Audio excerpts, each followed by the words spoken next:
ಯೋऽन्तಃಪ್ರವಿಶ್ಯ ಮಮ ವಾಚಮಿಮಾಂ ಪ್ರಸುಪ್ತಾಂ ಸಂಜೀವಯತ್ಯಖಿಲ ಶಕ್ತಿಧರಸ್ವಧಾಮ್ನಾ ಅನ್ಯಾಂಶ್ಚ ಹಸ್ತಚರಣಶ್ರವಣತ್ವಗಾದೀನ್ ಪ್ರಾಣಾನ್ನಮೋ ಭಗವತೆ ಪುರುಷಾಯ ತುಭ್ಯಂ ಭವದವೋಷ್ಣೇನ ತಾತಪ್ಯಮಾನಾನ್ ಭುವಿ ಪರಂ ನಾಥಮಪ್ರೇಕ್ಷಮಾಣಾನ್ ಭುವನಮಾನ್ಯೇನ ಚ ಅನ್ಯೇನ ದೋಷ್ಣಾ ಭವತು ಭೀರ್ಮಾ ಇತಿ ನಃ ಸಾಂತ್ವಯಂತಂ ಪ್ರಣತವಾನ್ ಪ್ರಾಣಿನಾಂ ಪ್ರಾಣಭೂತಂ ಪ್ರಣತಿಭಿಃ ಪ್ರೀಣಯೇ ಪೂರ್ಣಬೋಧಂ ತಪೋ ವಿದ್ಯಾ ವಿರಕ್ತ್ಯಾದಿ ಸದ್ಗುಣೌಗಾಕರಾನಹಂ ವಾದಿರಾಜಗುರೂನ್ ವಂದೇ ಹಯಗ್ರೀವಪದಾಶ್ರಯಾನ್ ಮೂಕೋಪಿ ಯತ್ಪ್ರಸಾದೇನ ಮುಕುಂದಶಯನಾಯತೆ ರಾಜರಾಜಾಯತೆ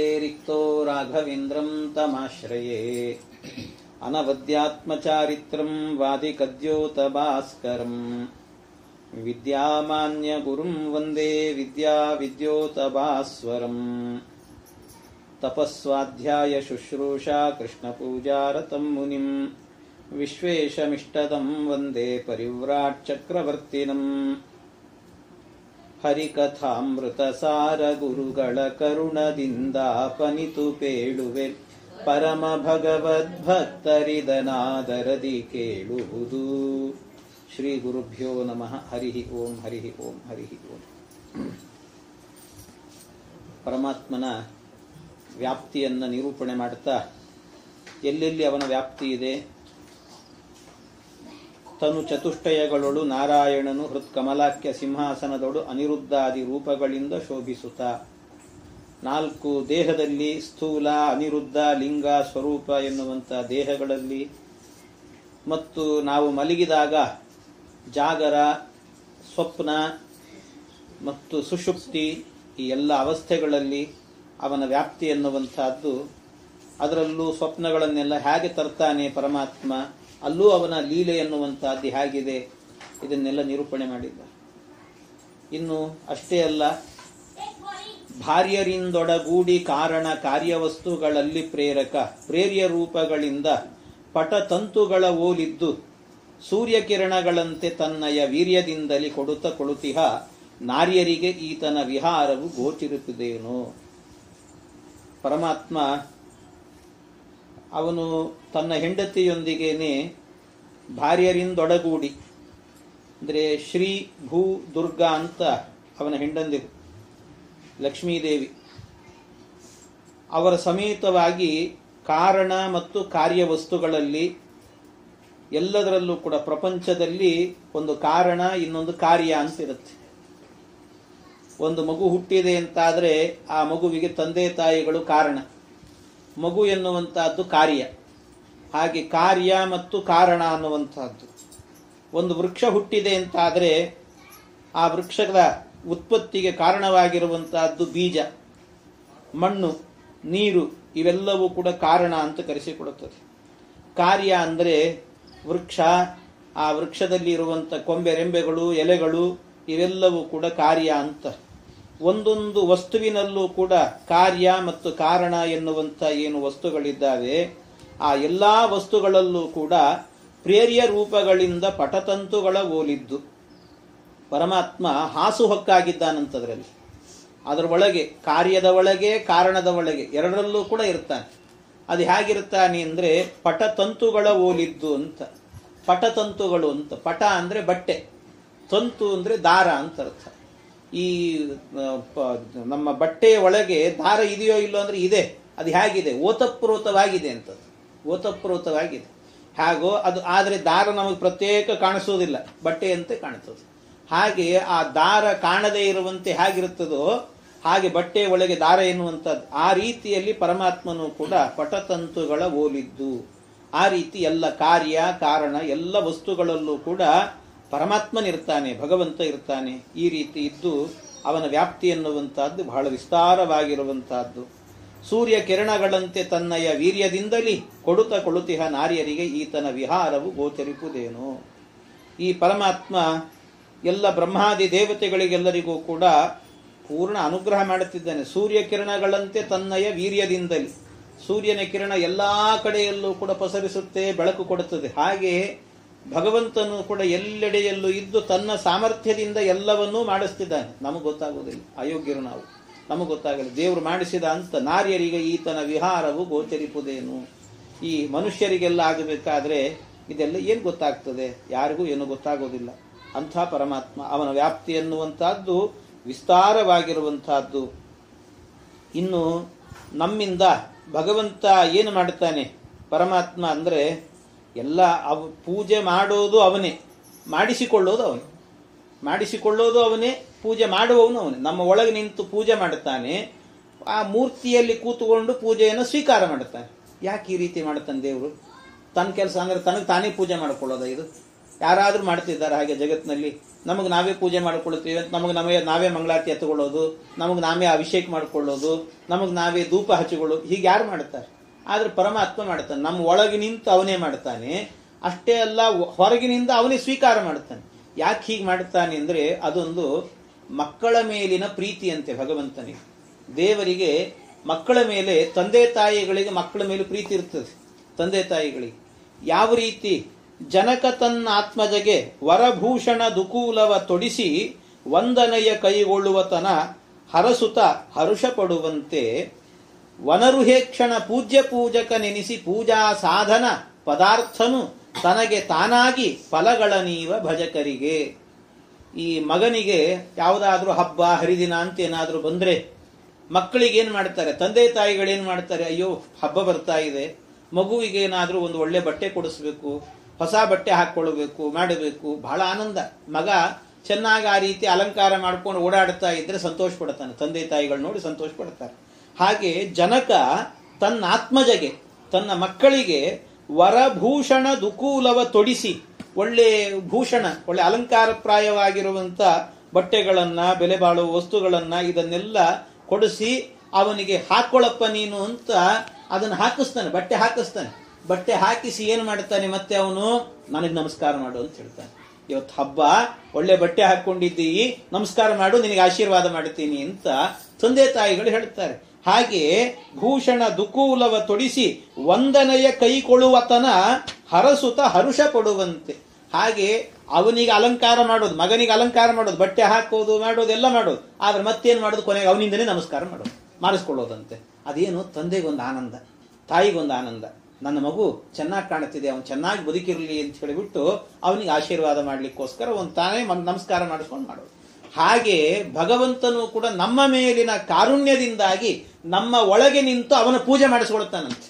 ನಮ್ಮ ಒಳಗೆ ನಿಂತು ಅವನು ಪೂಜೆ ಮಾಡಿಸ್ಕೊಳ್ತಾನೆ. ಯಾಕೆ ಅಂದ್ರೆ ನನಗೆ ಪೂಜೆ ಮಾಡ್ತಾನಲ್ಲ, ಹಾಗೆ ಮಾಡಿಸೋದ್ರ ಮೂಲಕವಾದ್ರೂ ಅವನಿಗೆ ಅನುಗ್ರಹ ಮಾಡೋಣ ಅಂತ. ಮಕ್ಕಳು ನಮಸ್ಕಾರ ಮಾಡೋದಿಲ್ಲ, ನಾವೇ ಹೇಳಬೇಕು ಮಕ್ಕಳಿಗೆ, ಮಾಡು, ನಮಸ್ಕಾರ ಮಾಡು. ಬಂದು ಕೂಡಲೇ ಹೇಳ್ತಿರ್ಬೇಕು, ದೊಡ್ಡವರು ಯಾರೋ ಬಂದ್ರ ಮಾಡು, ಒಂದ್ಸರ್ತಿ ನಮಸ್ಕಾರ ಮಾಡು. ಹಾಗಾಗಿ ಮಾಡಿಸ್ತಾನೆ ಇರಬೇಕು. ದೊಡ್ಡವರಿಗೆ, ಹಿರಿಯರಿಗೆ, ಜ್ಞಾನಿಗಳಿಗೆ ಇವ್ರನ್ನ ನೋಡಿದಾಗಲೆಲ್ಲ ಒಂದ್ಸರ್ತಿ ನಮಸ್ಕಾರ ಮಾಡ್ಬೇಕಂತ. ಅದು ನಮಸ್ಕಾರ ಅನ್ನುವಂಥದ್ದೇ ಅಂತಹದ್ದು ಅದ್ಭುತವಾದದ್ದು. ಯಾಕೆಂದ್ರೆ ನಮಸ್ಕಾರ ಎನ್ನುವುದಿದೆಯಲ್ಲ, ಅದು ಹಿರಿಯರು, ಜ್ಞಾನಿಗಳು ಅಂಥವರೆಲ್ಲ ಬಂದಾಗ ಎದ್ದೆದ್ದು ನಮಸ್ಕಾರ ಮಾಡ್ತಿರ್ಬೇಕಂತ. ಹಾಗೇನಾದ್ರೂ ಮಾಡ್ಲಿಲ್ಲ ಅಂತ ಆದರೆ ಆಗ ನಮ್ಮ ಒಳಗೆ ಪ್ರಾಣ ಇರ್ತದಲ್ಲ, ಆ ಪ್ರಾಣ ಹೇಳ್ತದಂತೆ.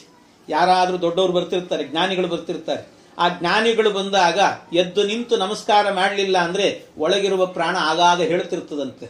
ಏನ್ ಹೇಳುತ್ತದೆ ಅಂದ್ರೆ, ನೀನು ಹೇಳ್ತಾ ಇಲ್ಲ, ನೀನ್ ಹೇಳ್ತೀಯೋ ನಾನು ಹೇಳು ಅಂತ ಕೇಳ್ತದಂತ. ಪ್ರಾಣದೇವರು ಒಳಗೆ ಹೇಳ್ತಿರ್ತಾರೆ, ನೀನ್ ಹೇಳ್ತೀಯೋ ನಾನು ಎದ್ದು ಹೋಗ್ಲು ಅಂತ ದೊಡ್ಡವರು ಬಂದಿದ್ದಾರೆ, ನಾನು ಎದ್ದು ಹೋಗ್ಲಾ ಅಂತ ಕೇಳ್ತದಂತೆ.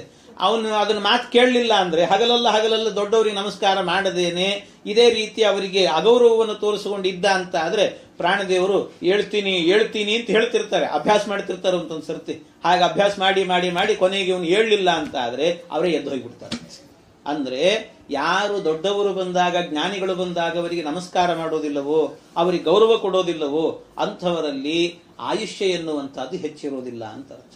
ಅಂದ್ರೆ ಅವರ ಆಯುಷ್ಯ ಕ್ಷೀಣ ಆಗ್ತಾ ಹೋಗ್ತದೆ.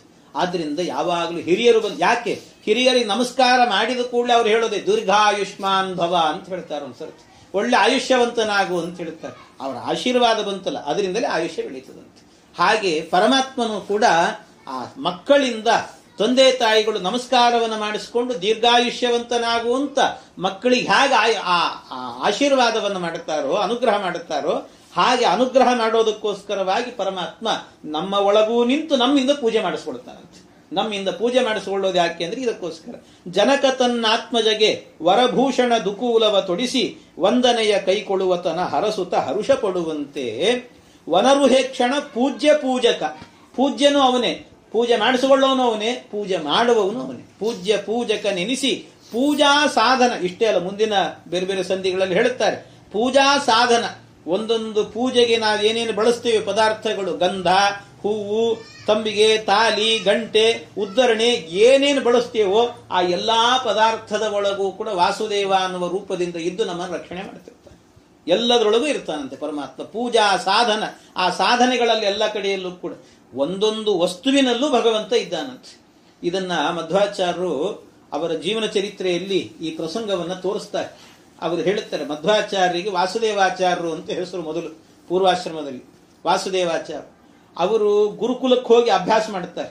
ಗುರುಕುಲದಲ್ಲಿ ಅಧ್ಯಯನ ಆದ ನಂತರ ಮನೆಗೆ ಬರ್ತಾರಂತೆ. ಮನೆಗೆ ಬಂದಾಗ ಆಗ ಏನು ಮಾಡಿದ್ರಂತೆ, ಮನೆಯಲ್ಲಿ ಇರುವಂತ ಏನೇನು ಮೇಜು, ಕುರ್ಚಿ, ಕಂಬ, ಗೋಡೆ, ಏನೇನು ಕಾಣ್ತಿತ್ತೋ ಎಲ್ಲದಕ್ಕೂ ಒಂದು ನಮಸ್ಕಾರ ಮಾಡ್ತಿದ್ರಂತೆ. ಎಲ್ಲದಕ್ಕೂ ನಮಸ್ಕಾರ. ತಂಬಿಗೆ ಇದ್ರೆ ತಂಬಿಗೆಗೆ ನಮಸ್ಕಾರ, ತಾಲಿ ಇದ್ರೆ ತಾಲಿಗೆ ನಮಸ್ಕಾರ, ಉದ್ಧರಣೆಗೆ ನಮಸ್ಕಾರ, ಎಲ್ಲದಕ್ಕೂ ನಮಸ್ಕಾರ.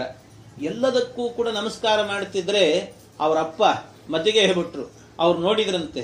ನೋಡಿ ಕೇಳಿದ್ರಿ, ಏನ್ ನನ್ನ ಮಗನಿಗೆ ಏನಾದ್ರು ಹುಚ್ಚಿಗಿಚ್ಚಿ ಹಿಡಿತೋ ಏನು ಗತ್ತೇನೋ, ಸಿಕ್ಕಲ್ಲೆಲ್ಲ ನಮಸ್ಕಾರ ಮಾಡ್ತಿದ್ದೆಲ್ಲ ಈ ಕೂಸು, ಅದಕ್ಕೆ ವಾಸುದೇವ ಯಾಕಪ್ಪ ಎಲ್ಲೆಲ್ಲೋ ನಮಸ್ಕಾರ ಮಾಡ್ತಿದ್ದಿ, ದೇವ್ರ ಪೆಟ್ಟಿಗೆ ದೇವ್ರ ಕೋಣೆಲಿ ಕಟ್ಟಿಟ್ಟಿದ್ದೀನಿ, ಅಲ್ಲಿ ಹೋಗಿ ನಮಸ್ಕಾರ ಮಾಡಿ ಹೋಗು ಅಂತ ಹೇಳಿ. ಅದಕ್ಕೆ ಆ ಕೂಸು ಹೇಳಿತು, ಅಪ್ಪ ಎಲ್ಲೆಡೆಯಲ್ಲೂ ದೇವರಿದ್ದಾನೆ, ಅವನಿಗೆ ನಮಸ್ಕಾರ ಮಾಡ್ತಿದ್ದೆ. ಧ್ರುವಂ ಸ್ವವಸ್ತು ಪ್ರಣತಿಂ ವ್ಯಧಾಮಿತಿ. ಸ್ವವಸ್ತು, ಏನೇನು ವಸ್ತು ಇದೆಯೋ. ಯಾಕೆ ಹೇಳಿತ್ತು ಅಂದ್ರೆ ಆ ಕೂಸು ಹೇಳುತ್ತದೆ, ಮುಂದೆ ನಾನಿನ್ನು ಜಾಸ್ತಿ ದಿವಸ ಇಲ್ಲಿ ಇರೋದಿಲ್ಲ, ನಾನು ಹೋಗ್ತಾ ಇದ್ದೀನಿ, ಸನ್ಯಾಸ ಸ್ವೀಕಾರ ಮಾಡ್ತಿದ್ದೀನಿ. ಆದರೆ ಸನ್ಯಾಸಕ್ಕಿಂತ ಮೊದಲು ನಾನು ಈ ಮನೆಯಲ್ಲಿ ಇರುವಾಗ ಈ ಪದಾರ್ಥಗಳ ಒಳಗೆ ಭಗವಂತ ವಾಸುದೇವ ಅನ್ನುವ ರೂಪದಿಂದ ಇದ್ದುಕೊಂಡು ಕಾಲಕ್ಕೆ ನನಗೆ ಅನುಗ್ರಹ ಮಾಡಿದ್ದಾನೆ. ಆದ್ರಿಂದ ಆ ಭಗವಂತನಿಗೊಂದು ಕೃತಜ್ಞತೆ ಹೇಳಬೇಕಿತ್ತು. ಅದಕ್ಕೆ ಎಲ್ಲಾ ಕಡೆ ಇರುವಂತಹ ದೇವರಿಗೆ ನಮಸ್ಕಾರ ಮಾಡ್ತಿದ್ದೀನಿ ಅಂತ. ಹಾಗೆ ಏನೇನು ಸಾಧನ ವಸ್ತುಗಳು ಅಂತಿದ್ದಾವೆ, ಪೂಜಾ ಸಾಧನ, ಎಲ್ಲದರಲ್ಲೂ ಕೂಡ ದೇವರಿರ್ತಾನೆ ಅಂತ. ಹೀಗೆ ಪೂಜ್ಯ ಪೂಜಕ ನೆನೆಸಿ ಪೂಜಾ ಸಾಧನ ಪದಾರ್ಥನು ತನಗೆ ತಾನಾಗಿ, ತನಗೆ ತಾನೇ ಆಗ್ತಾನೆ, ತಾನೇ ಪದಾರ್ಥವಾಗ್ತಾನಂತೆ. ಹೀಗೆಲ್ಲ ಮಾಡಿ ಏನು ಮಾಡ್ತಾನೆ ಕೊನೆಗೆ ಅಂದ್ರೆ, ಫಲಗಳ ನೀವ ಭಜಕರಿಗೆ ಅಂತ. ಫಲಗಳ ನೀವ, ಎಲ್ಲರಿಗೂ ಕೂಡ ಫಲವನ್ನು ಕೊಡ್ತಾನಂತೆ ಪರಮಾತ್ಮ. ಹಾಗಿದೆ ನೋಡಿ, ಎಲ್ಲವೂ ಕೂಡ ಯಾವ ರೀತಿ ಅಂದ್ರೆ ಎಲ್ಲ ಅವನೇ ಮಾಡಿಸ್ಕೊಡ್ತಾನೆ. ಯಾವ ರೀತಿ ಅಂದ್ರೆ, ತಂದೆ ಮಗನಿಗೆ ಹೊಸದಾಗಿ ಉಪನಯನ ಮಾಡುತ್ತಾನೆ. ಮಗನಿಗೆ ಹೊಸದಾಗಿ ಉಪನಯನವನ್ನು ಮಾಡಿದಾಗ ಆ ಉಪನಯನ ಮಾಡಿಸಿಕೊಂಡು ಕೂಡಲೇ ತಂದೆ ಆದವನು ಮಗನಿಗೆ ಸಂಧ್ಯಾವಂದನೆ ಹೇಳ್ಕೊಡ್ಬೇಕಲ್ಲ. ಅದಕ್ಕೆ ಹೇಳ್ಕೊಡ್ಬೇಕು ಸಂಧ್ಯಾವಂದನೆ ಅಂತ ಮಗನಿಗೆ ಸಂಧ್ಯಾವಂದನೆ ಹೇಳ್ಕೊಡ್ಲಿಕ್ಕೆ ಶುರು ಮಾಡುತ್ತಾನೆ. ಎಲ್ಲ ಪೂರ್ಣ ಮಂತ್ರ ತಂದೆ ಹಾಗೆ ಹೇಳ್ತಾನೆ, ಹಾಗೇ ಹೇಳ್ತಿರ್ತಾನೆ. ಇವನು ಆಚಮನ ಮಾಡಿದ ತಂದೆ ಕೇಶವಾಯ ಸ್ವಾಹ, ನಾರಾಯಣಾಯ ಸ್ವಾಹ, ಮಾಧವಾಯ ಸ್ವಾಹ, ಅದೇ ರೀತಿ ಮಗನು ಆಚಮನ ಮಾಡುತ್ತಾನೆ. ಅದೇ ರೀತಿ ಮಗನು ಆಚಮನ ಅವನು ಹೇಗೆ ಮಾಡ್ತಾನೆ ಹಾಗೆ. ಅದೇ ರೀತಿ ಮುಂದಿನ ಮಂತ್ರಗಳೆಲ್ಲ ಹೇಳಬೇಕು. ಆಪೋ ಹಿಷ್ಟಾಮಯೋ ಭುವಃ ಸ್ಥಾನ ಊರ್ಜೆ, ಎಲ್ಲ ಮಂತ್ರಗಳು, ಸೂರ್ಯಶ್ಚ ಮಾಮನ್ಯುಶ್ಚ ಮನ್ಯುಪತಯಶ್ಚ, ಎಲ್ಲಾ ಮಂತ್ರಗಳು ತಂದೆ ಏನೇನು ಹೇಳ್ತಿರ್ತಾನೆ ಹಾಗಾಗಿ ಮಗ ಹೇಳ್ತಾ ಹೋಗ್ತಾನೆ. ಎಲ್ಲ ವೇದ ಮಂತ್ರಗಳು ಅದೇ ರೀತಿ ಹೇಳ್ತಾನೆ. ಆ ಮಂತ್ರ ತಂತ್ರ ಮಾಡೋದು, ಇವನು ಎದ್ದು ನಿಂತು ಅರ್ಘ್ಯ ಕೊಟ್ರೆ ಆ ಮಗನು ಎದ್ದು ನಿಂತು ಅರ್ಘ್ಯ ಕೊಡುತ್ತಾನೆ. ಎಲ್ಲ ಹಾಗೆ ಗಾಯತ್ರಿ ಜಪ ಮಾಡೋದು, ಇವನು ಗಾಯತ್ರಿ ಜಪ ಮಾಡುತ್ತಾನೆ. ಎಲ್ಲ ಒಂದೇ ರೀತಿ. ಎಲ್ಲಿ ತನಕ ಕೊನೆಗೆ ಸಂಧ್ಯಾವಂದನೆಯಲ್ಲಿ ಗೋತ್ರಪ್ರವರವನ್ನು ಹೇಳೋದು ಅಂತ ಒಂದು ಕ್ರಮ. ಆ ಗೋತ್ರಪ್ರವರವನ್ನು ಹೇಳಬೇಕು. ಗೋತ್ರಪ್ರವರವನ್ನು ಹೇಳಬೇಕಾದ್ರೂ ಕೂಡ ಅಲ್ಲೂ ಕೂಡ ಅದೇ ರೀತಿ ಏನೇನು ಗೋತ್ರಪ್ರವರ ಹೇಳಲಿಕ್ಕಿರ್ತದೆ, ಒಂದೊಂದು ಅವರವರದ್ದೇ ಗೋತ್ರಪ್ರವರಗಳು ಅಂತ ಇರ್ತದೆ. ಎಲ್ಲ ಅವನು ಋಗ್ವೇದ ಅಂತ ಆದ್ರೆ ಋಕ್ಷಾಕಾಧ್ಯಾಯಿ, ಯಜುರ್ವೇದ ಅಂದ್ರೆ ಯಜುಶಾಖಾಧ್ಯಾಯಿ, ಎಲ್ಲ ಹೇಳಬೇಕಂತೆ. ಎಲ್ಲ ಹೇಳಿದ್ರು ಕೂಡ ಕೊನೆಗೆ ಒಂದು ಮಾತ್ರ ಬದಲಾವಣೆ ಮಾಡಬೇಕು. ಏನು ಅಂದ್ರೆ, ಅಲ್ಲಿ ಹೇಳಬೇಕಾದ್ರೆ ಯಜುರ್ವೇದ ಎಲ್ಲ ಒಂದೇ, ಆದ್ರೆ ಹೆಸರು ಹೇಳಬೇಕಾದ್ರೆ ಮಾತ್ರ ಯಜುಶಾಖಾಧ್ಯಾಯಿ. ಆಮೇಲೆ ನನ್ನ ಹೆಸರೇನು, ಅಪ್ಪನ ಹೆಸರು ಬೇರೆ ಇರ್ತದೆ, ಮಗನ ಹೆಸರು ಬೇರೆ ಇರ್ತದೆ. ಅಲ್ಲಿ ಮಾತ್ರ ಯಜುಶಾಖಾಧ್ಯಾಯಿ ಸತ್ಯಮೂರ್ತಿ ಶರ್ಮಾ ಅಹಂಭೋ ಅಭಿವಾದಯೇ ಅಂತ ಹೇಳಬೇಕು. ಅಲ್ಲಿ ಮಾತ್ರ ಬದಲು ಮಾಡಬೇಕಂತೆ. ಹಾಗೆ ಅದೇ ರೀತಿಯಲ್ಲಿ ಪರಮಾತ್ಮನೂ ಕೂಡ ಏನು ಮಾಡ್ತಾನಂತೆ, ಎಲ್ಲ ತಂದೆ ಮಗನಿಂದ ಮಾಡಿಸುವಂತೆ ಎಲ್ಲವನ್ನ ಮಾಡಿಸ್ತಾನೆ. ಆದ್ರೆ ಎಲ್ಲವನ್ನ ಮಾಡಿಸಿದ ನಂತರ ಕೊನೆಗೇನು ಮಾಡ್ತಾನೆ ಅಂತ ಹೇಳಿದ್ರೆ, ಇಷ್ಟೆಲ್ಲ ನಾನೇ ಮಾಡಿಸಿದ್ದೀನಿ, ಮಾಡಿದ್ದೆಲ್ಲ ನಾನೇ, ಆದರೂ ಕೂಡ ಕೊನೆಯಲ್ಲಿ ನೀನೇನು ಮಾಡು ಅಂತ ಹೇಳಿದ್ರೆ, ಇಷ್ಟೆಲ್ಲ ಮಾಡಿದ್ದೀ, ಇದನ್ನು ಮಾಡಿದ್ದು ಯಾರಿಗೆ ಅಂದ್ರೆ ಪರಮಾತ್ಮನಿಗೆ. ಅವನು ಈಶಾ, ನಾನು ದಾಸ ಅಂತ. ಈಶೋಹಂ ದಾಸೋಹಂ ಅಷ್ಟೇ. ಪರಮಾತ್ಮ ಈಶೋಹಂ ಅಂತಾನೆ, ನಾನೇನು ಅನ್ಕೊಳ್ಬೇಕು, ಮನುಷ್ಯನಾದವನು ದಾಸೋಹಂ ಅಂತ ಮಾಡಬೇಕಂತೆ. ಇಷ್ಟು ವ್ಯತ್ಯಾಸ ಮಾಡ್ಕೊಂಡ್ಬಿಟ್ಟು ಮಾಡಿದ್ರೆ ಸಾಕು. ಇನ್ನು ಉಳಿದದ್ದೆಲ್ಲ ಪರಮಾತ್ಮನೇ ನಮ್ಮಿಂದ ಮಾಡಿಸ್ತಾನೆ, ದೇವರೇ ಮಾಡಿಸ್ತಾನೆ. ಈ ರೀತಿಯಲ್ಲಿ ತನಗೆ ತಾನಾಗಿ ಫಲಗಳ ನೀವ ಭಜಕರಿಗೆ ಫಲಗಳನ್ನು ಹಾಕಿ ಕೊಡ್ತಾನೆ. ಎಲ್ಲ ತಾನೇ ಮಾಡಿಸ್ಕೊಂಡು ಕೊನೆಗೊಂದು ಆ ಶಬ್ದವನ್ನು ಹಾಕ್ತಾನೆ, ದಾಸೋಹಂ ಅಂತ ಹೇಳಿಬಿಡ್ತಾನಲ್ಲ, ಆ ರೀತಿ ಮಾಡಿಸಿ ಅವನಿಗೆ ಆ ಫಲವನ್ನು ಕೊಡ್ತಾನಂತೆ ಪರಮಾತ್ಮ. ಹೀಗೆ ಎಲ್ಲೆಡೆಯಲ್ಲೂ ಕೂಡ ಇದ್ದು ನಮ್ಮಿಂದ ಸೇವೆಯನ್ನ ಮಾಡಿಸಿ ಭಗವಂತ ಕೊಡ್ತಾನೆ. ತಂದೆ ಬಹು ಸಂಭ್ರಮದಿ ತನ್ನಯ ಬಂಧು ಬಳಗವ ನೆರಹಿ ಮದುವೆಯ ನಂದನಗೆ ತಾ ಮಾಡಿ ಮನೆಯೊಳಗಿಡುವಂತೆರದಂತೆ ಇಂದಿರಾಧವ ತನ್ನ ಇಚ್ಛೆಗಳಿಂದ ಗುಣಗಳ ಚೇತನಕ್ಕೆ ಸಂಬಂಧಗೈಸಿ ಸುಖಾಸುಖಾತ್ಮಕ ಸಂಸ್ಕೃತಿಯೊಳಿಡುವ. ಪರಮಾತ್ಮ ತಂದೆ ಒಂದು ಉಪನಯನದ ಕಥೆ ಆಯಿತು, ಇನ್ನೊಂದು ಉಪನಯನ ಆದ್ಮೇಲೆ ಮತ್ತೇನು ಮಾಡ್ತಾನೆ, ಮದುವೆ ಮಾಡ್ತಾನೆ. ಹಾಗಾಗಿ ಮದುವೆ ಅದನ್ನ ತಂದೆ ಬಹು ಸಂಭ್ರಮದಿ ತನ್ನಯ ಬಂಧು ಬಳಗವ ನೆರಹಿ ಮದುವೆಯ ನಂದನಗೆ, ಮದುವೆಯನ್ನ ಮಾಡಬೇಕು ಅಂತ ಏನ್ ಮಾಡ್ತಾನಂತೆ, ಎಲ್ಲ ತನ್ನ ಬಂಧುಗಳು ಬಾಂಧವರು ಯಾರ್ಯಾರು ಇರ್ತಾರೆ ಎಲ್ಲರನ್ನೂ ಕರೀತಾನೆ. ಎಲ್ಲರನ್ನೂ ಕರೆದು ಎಲ್ಲರ ಸಮ್ಮುಖದಲ್ಲೇನೆ ಕರೆದು ತಾ ಮಾಡಿ ಮನೆಯೊಳಗಿಡುವರಂತೆ. ಆ ಪರಮಾತ್ಮ ಆ ಮದುವೆಯನ್ನ ಮಾಡಿಸಿ ಮನೆಯಲ್ಲಿಡ್ತಾನೆ. ಅವರಿಬ್ಬರನ್ನು ಸಂಸಾರ ಮಾಡ್ಕೊಂಡಿರ್ರಿ ನೀವು ಅಂತ ಈ ರೀತಿ ಮಾಡ್ತಾನಂತೆ. ಹಾಗೆ ಯಾವ ರೀತಿ ಮಾಡ್ತಾನೋ, ಸಂಸಾರ ಮಾಡಿಕೊಂಡು ಚೆನ್ನಾಗಿ ಬದುಕು ನೀನು ಅಂತ ಹೇಳ್ತಾನೋ, ಅದೇ ರೀತಿಯಲ್ಲಿ ಪರಮಾತ್ಮನು ಕೂಡ ತಂದೆಯ ಸ್ಥಾನದಲ್ಲಿ ನಿಂತು ಮಾಡ್ತಾನೆ. ಅಲ್ಲೂ ಕೂಡ ಇದ್ದಾನೆ. ಯಾವ ರೀತಿ, ಇಂದಿರಾದವ ತನ್ನ ಇಚ್ಛೆಗಳಿಂದ ಗುಣಗಳ ಚೇತನಕ್ಕೆ ಸಂಬಂಧ ಗೈಸಿ. ಇಂದಿರಾಧವ ಅಂದ್ರೆ ಪರಮಾತ್ಮ, ಇಂದಿರಾಪತಿಯಾದ ಭಗವಂತ ಅವನೇನು ಮಾಡ್ತಾನಂತೆ, ತನ್ನ ಇಚ್ಛೆಗಳಿಂದ, ತನ್ನ ಇಚ್ಛೆಯಿಂದಾಗಿ ಗುಣಗಳ ಚೇತನಕ್ಕೆ, ಗುಣಗಳು ಅಂದ್ರೆ ಸತ್ವ ರಜಸ್ಸು ತಮಸ್ಸು ಅನ್ನುವಂಥ ಗುಣಗಳು, ಈ ಗುಣಗಳನ್ನ ಆಯಾಯ ಯೋಗ್ಯ ಜೀವರಿಗೆ ಕೊಟ್ಟು, ಸಾತ್ವಿಕ ಜೀವರಿಗೆ, ರಾಜಸ ಜೀವರಿಗೆ ಮತ್ತು ತಾಮಸ ಜೀವರಿಗೆ ಅಂತ ಅವರವರ ಯೋಗ್ಯತೆಗೆ ಅನುಗುಣವಾಗಿ ಸಂಬಂಧಗೈಸಿ ಆ ಗುಣಗಳ ಸಂಬಂಧವನ್ನ ಮಾಡಿಸಿ ಏನು ಮಾಡ್ತಾನೆ ಪರಮಾತ್ಮ, ಸುಖಾಸುಖಾತ್ಮಕ ಸಂಸ್ಕೃತಿಯೊಳಿಡುವ. ಸುಖಾಸುಖಾತ್ಮಕ, ಕೆಲವರಿಗೆ ಸುಖ, ಕೆಲವರಿಗೆ ದುಃಖ, ಕೆಲವರಿಗೆ ಸುಖಾಸುಖ, ಸುಖ ದುಃಖ ಎರಡನ್ನೂ ಕೂಡ. ಹೀಗೆ ಯಾರು ಸಾತ್ವಿಕರಿರ್ತಾರೋ ಅವರಿಗೆ ಸುಖವನ್ನ, ಯಾರು ರಾಜಸರಿರ್ತಾರೋ ಅವರಿಗೆ ಸಂಸಾರವನ್ನ ಅಂದ್ರೆ ದುಃಖ ಮಿಶ್ರಿತವಾದಂತಹದ್ದು, ಇನ್ನು ಯಾರು ಪೂರ್ಣವಾಗಿ ತಾಮಸರಿ ಆಗಿರುತ್ತಾರೋ ಅವರಿಗೆ ದುಃಖವನ್ನ ಅಂತ ಈ ರೀತಿ ಕೊಡ್ತಾನೆ ಪರಮಾತ್ಮ. ತಂದೆಯಲ್ಲೂ ಕೂಡ ಭಗವಂತನ ವ್ಯಾಪ್ತಿ ಅನ್ನುವಂಥದ್ದಿದೆ. ತಂದೆಯಾಗಿ ನಮ್ಮನ್ನು ಸಂರಕ್ಷಣೆ ಮಾಡ್ತಾನೆ ಪರಮಾತ್ಮ. ಇನ್ನು ಅಲ್ಲ, ಇಷ್ಟೆಲ್ಲ ಹೇಳ್ತಾ ಇದ್ದೀರಿ, ಇಷ್ಟೆಲ್ಲ ಹೇಳ್ತಾ ಇದ್ರೆ ಎಲ್ಲ ಕಡೆ ದೇವರಿದ್ದಾನೆ, ಎಲ್ಲ ಕಡೆ ದೇವರಿದ್ದಾನೆ ಅಂತ ಕೇಳಿ ಕೇಳಿ ಸಾಕಾಯ್ತು. ಅಲ್ಲಿ ಎಲ್ಲಾ ಕಡೆ ದೇವರಿದ್ರೆ ನಮ್ಮ ಕಣ್ಣಿಗೆ ಕಾಣಬೇಕಲ್ಲ, ಯಾಕೆ ಕಾಣ್ತಾ ಇಲ್ಲ? ನಮಗೂ ಕಾಣಿಸ್ಬೇಕಿತ್ತಲ್ಲ ಅವನು. ಅಂದ್ರೆ ಅದಕ್ಕೆ ಉತ್ತರ ರೂಪದಲ್ಲಿ ಹೇಳ್ತಿದ್ದಾರೆ, ತೃಣಕೃತಾಲಯದೊಳಗೆ ಪೊಗೆ ಸಂದಣಿಸಿ ಪ್ರತಿ ಛಿದ್ರದಲ್ಲಿ ಪೊರಮೊಟ್ಟನಲ ನಿರವನು ತೋರಿ ತೋರದಲ್ಲಿ ಇಪ್ಪತೆರನಂತೆ ವನಜಾಂಡದೊಳ ಅಖಿಲ ಜೀವರ ತನುವಿನೊಳ ಒಳ ಹೊರಗಿದ್ದು ಕಾಣಿಸದ ಅನಿಮೇಶೇಷನು ಸಕಲ ಕರ್ಮವ ಮಾಳ್ಪನವರಂತೆ. ಪರಮಾತ್ಮ ತೃಣಕೃತಾಲಯದೊಳಗೆ, ತೃಣಕೃತ, ತೃಣ ಅಂದ್ರೆ ಹುಲ್ಲು, ಹುಲ್ಲುಗಳಿಂದ ಮಾಡಿದಂತ ಆಲಯ ಅಂದ್ರೆ ಮನೆ ಅಂತ ಅರ್ಥ. ಹುಲ್ಲು ಅಂದ್ರೆ ಗುಡಿಸಲು ಕಟ್ಟಿರ್ತಾರಲ್ಲ, ಆ ಗುಡಿಸಲು ಕಟ್ಟಿದಂತೆ ಒಂದು ಮನೆ ಮಾಡಿರ್ತಾರೆ. ತೃಣಕೃತ ಆಲಯದೊಳಗೆ, ಒಳಗೆ ಅಡಿಗೆ ಮಾಡಲಿಕ್ಕೆ ಅಂತ ಬೆಂಕಿ ಹಚ್ಚಿ ಒಲೆ ಉರಿ ಹಾಕಿರ್ತಾರೆ. ಆ ಒಲೆ ಉರಿ ಹಾಕಿದಾಗ ಹೊರಗೇನಾಗ್ತಿರ್ತದೆ, ಆ ತೃಣದ ಅಂದ್ರೆ ಆ ಏನು ಸಂದುಗಳಿರ್ತದೆ, ರಂಧ್ರಗಳು, ಆ ಛಿದ್ರದಲ್ಲಿ ಆಗಬೇಕಾದ್ರೆ ಹೊರಗೆ ಹೊಗೆ ಬರ್ತಾ ಇರ್ತದೆ, ಮೇಲೆಲ್ಲ ಹೊಗೆ ಬರ್ತಿರ್ತದೆ. ಆ ಹೊಗೆ ಬರುವಾಗ ನಾವು ದೂರದಿಂದ ನೋಡ್ತೇವೆ. ದೂರದಿಂದ ನೋಡಬೇಕಾದ್ರೆ ನಾವೇನು ಅಂದ್ಕೊಳ್ತೀವಿ, ಅಲ್ಲಿ ಹೊಗೆ ಬರ್ತಿದೆ ಅಂದ್ರೆ ಕೆಳಗೆ ಬೆಂಕಿ ಇದೆ ಅಂತ ಅಂದ್ಕೊಳ್ತೀವಿ. ಆದ್ರೆ ಬೆಂಕಿ ನಮ್ಮ ಕಣ್ಣಿಗೆ ಕಾಣುತ್ತದ? ಕಣ್ಣಿಗೆ ಕಾಣುವುದಿಲ್ಲ. ಕಣ್ಣಿಗೆ ಕಾಣದೇ ಇದ್ರೂ ಕೂಡ ಹೊರಗೆ ಆ ಹೊಗೆಯನ್ನ ನೋಡಿದ ಕೂಡಲೇ ಒಳಗೆ ಬೆಂಕಿ ಇದೆ ಅಂತ ನಾವೇ ಅಂದುಕೊಳ್ತೀವಿ. ಇದು ನಮ್ಮ ಅನುಭವ ವೇದ್ಯ, ನಮ್ಮ ಅನುಭವ.